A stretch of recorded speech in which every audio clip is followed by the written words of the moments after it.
Hello everyone, ఇవాళ June 2 the Hindu news analysis with in 5 minutes.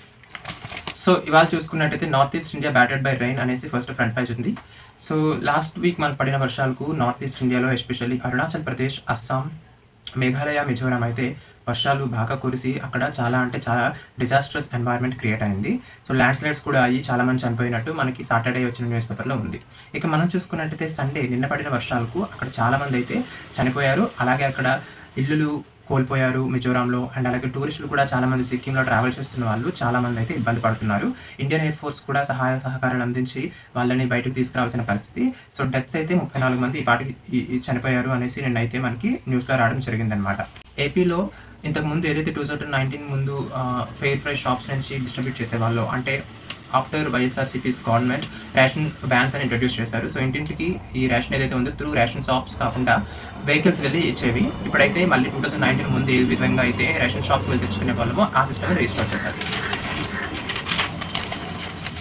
And going to the regional news, ఇంకా విజయవాడ మనకి ఒక news వస్తుంది.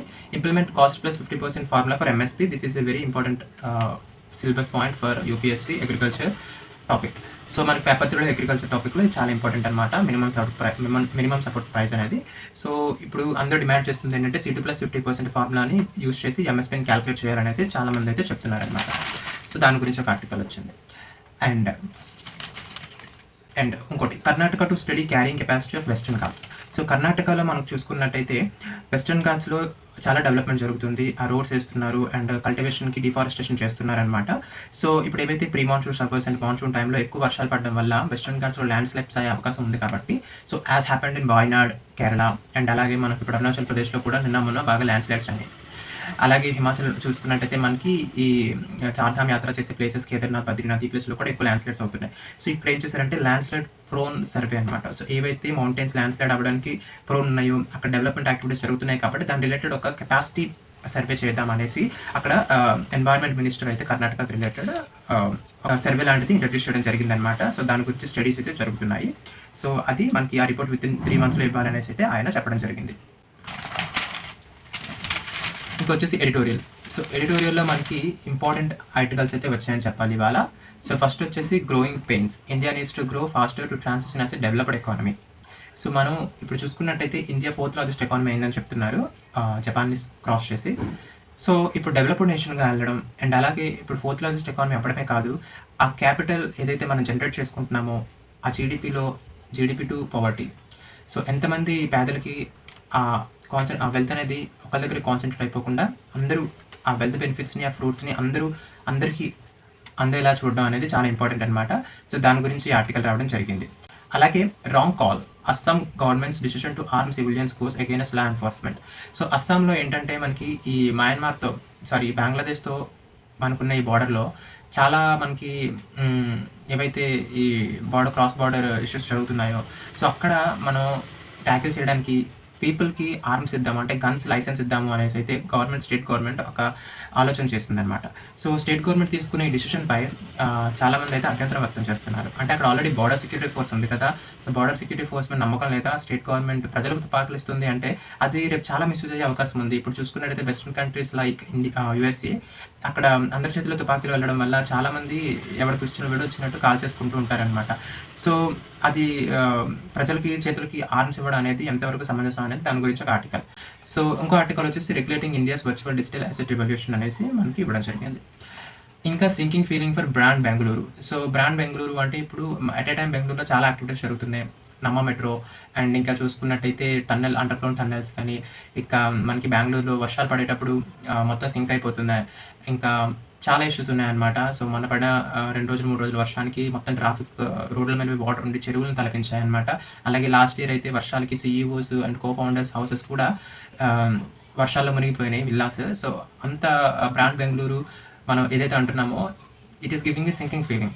So government ఈ క్లైమేట్ చేంజ్కి తగ్గట్టు ఈ అర్బన్ ప్లానింగ్లో కూడా మంచి చేంజెస్ తీసుకురావాలి అనేసి అయితే ఇది మనకు సజెస్ట్ చేస్తుంది.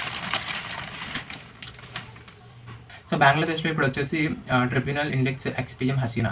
సో హసీనాపై క్రిమినల్ కేసెస్ పెట్టారనమాట. అండ్ ఆవిడని ఇంట్రొడక్ట్ చేయాలి అనేసి ఇండియా బంగ్లాదేశ్కి అప్పచెప్పాలి, బంగ్లాదేశ్ ఇంటరిమ్ గవర్నమెంట్కి అనేసి అయితే వాదం వినిపిస్తున్నారనమాట. So Bangladesh supreme court allows Jamaat-e Islami to contest elections. So Jamaat-e Islami పార్టీని హసీనా బేగం గవర్నమెంట్‌లో బ్యాన్ చేయడం జరిగిందనమాట. సో ఇప్పుడొచ్చేసి హసీనా బేగం గవర్నమెంట్ పడిపోయిన తర్వాత ఇంటరిమ్ గవర్నమెంట్ అక్కడొచ్చిన తర్వాత ఈ జమాతే ఇస్లాం పార్టీని వాళ్ళ అగైన్ సుప్రీం కోర్ట్ ఏం చేసిందంటే ఎలక్షన్స్‌లో కంటెస్ట్ చేయడానికి వాళ్ళనైతే బ్యాన్ ఎత్తివేసింది. సో బ్యాక్‌డ్రాప్ ఏంటంటే జమాతే ఇస్లాం పార్టీ అనేది they are against the Bangladesh liberation. So 1971లో జరిగిన ఇండిపెండెన్స్ ఏదైతే బంగ్లాదేశ్ గురించి మూవ్‌మెంట్ వచ్చిందో, ఆ టైంలో పాకిస్తాన్ నుంచి ఇండిపెండెన్స్ వద్దు అని వ్యతిరేకంగా జమాతే ఇస్లాం పార్టీ అనేది వాదన వినిపించిందనమాట. అండ్ అలాగే వరల్డ్ న్యూస్ చూసుకున్నట్టయితే మనకొచ్చేసి military junta extend ceasefire again for a month till June 30th. So military junta మనకి ఏదైతే ఉందో మయన్మార్‌లో చాలా సివిల్ వార్ జరుగుతుంది కదా! సో సీజ్ ఫైర్‌ని again extended to June 30th. And ఇంకో వార్త వచ్చేసి మనం చూసుకున్నట్లయితే Ukraine claims to have destroyed 41 aircraft. So Ukraine, Russia గొడవలు అవుతున్నాయి కదా! సో నిన్న ఏం జరిగిందంటే యుక్రెయిన్ 41 ఎయిర్‌క్రాఫ్ట్స్‌ని డిస్ట్రాయ్ చేసిందంట, రష్యన్ ఎయిర్‌క్రాఫ్ట్స్‌ని. అండ్ అలాగే రష్యా కూడా 12 సోల్జర్స్‌ని కిల్ చేశాము యుక్రెయిన్ అనేసి చెప్పుకున్నారు. And at least 31 kill Israel strike near Gaza 8 point. So Israel Gaza cease fire break అయిన తర్వాత ఇప్పుడొచ్చేసి గాజాలో ఉన్న వాళ్ళందరికీ ఫుడ్ కూడా దొరకట్లేదనమాట. సో హ్యుమానిటేరియన్ గ్రౌండ్ మీద చాలా US based private organisations, humanitarian foundations and అలాగే యునైటెడ్ నేషన్స్ హ్యుమానిటేరియన్ అసిస్టెన్స్ ఇవన్నీ కూడా వెళ్ళి అక్కడ ప్రజలకి ఫుడ్ అది అందజేస్తున్నారు. సో ఈ ప్రజలు ఎక్కడైతే ఫుడ్ కలెక్ట్ చేసుకోవడానికి వచ్చారో ఆ ప్రాంతంలో స్ట్రైక్ చేసి 31 మందిని చంపేసింది ఇజ్రాయెల్ అనమాట. సో సివిలియన్స్పై దాడులు చేయడం అనేది చాలా బాధాకరం. So Iran vows retaliation if Europeans exploit UN nuclear report. So మనకి ఇంటర్నేషనల్ న్యూక్లియర్ ఎనర్జీ ఏజెన్సీ అని ఒక ఏజెన్సీ ఉంది. సో అది రీసెంట్‌గా ఒక రిపోర్ట్ ఇచ్చిందనమాట. సో ఇరాన్ అనేది యురేనియంని ఎన్రిచ్ చేస్తుంది. సో 60% ఎన్రిచ్ చేసింది. So that enriched uranium is enriching to a level as it is suitable for the nuclear weapon అనమాట. సో న్యూక్లియర్ వెపన్స్‌కి యూజ్ చేసే యురేనియం 90% ఎన్రిచ్ అయి ఉండాలి. సో యురేనియంని ఇరాన్ ఏదైతే ఎన్రిచ్ చేస్తుందో అది న్యూక్లియర్ వెపన్స్ తయారు చేయడానికి ఉపయోగపడేలా ఉంది అని ఆవిడ ఆ ఏజెన్సీ ఏదైతే రిపోర్ట్ రిలీజ్ చేస్తుందో దానిపై సో ఇన్ కేస్ ఏమైనా యూరోపియన్ కంట్రీస్ ఏమైనా శాంక్షన్స్ విధిస్తే దాన్ని మేము రిటాలియేట్ చేస్తాము అనేసి ఇరాన్ అయితే చెప్పడం జరిగింది.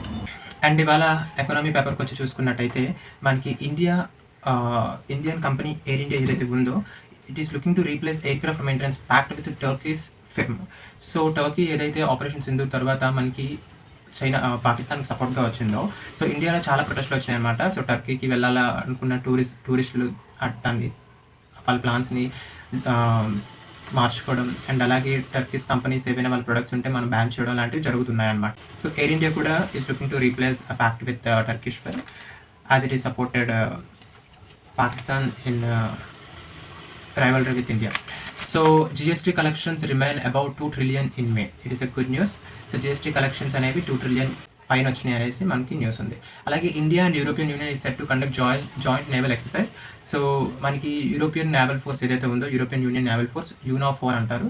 సో ఇది అండ్ ఇండియన్ నేవీ టుగెదర్ కలిపి ఒక జాయింట్ ఎక్సర్సైజ్ చేద్దాము నేవల్ ఎక్సర్సైజ్ అనేసి ప్లాన్ చేసుకున్నారనమాట. దానికి రిలేటెడ్ ఈ మధ్య యూరోపియన్ యూనియన్ నుంచి డిఫెన్స్ పెద్దలు వచ్చి ఇండియాలో ముంబై నేవీ అవన్నీ కూడా చూడడం జరిగిందనమాట. ఇంకా డేట్ అయితే రిలీజ్ చేయలేదు. Soon they will come out the suitable date and venue for this joint naval exercise.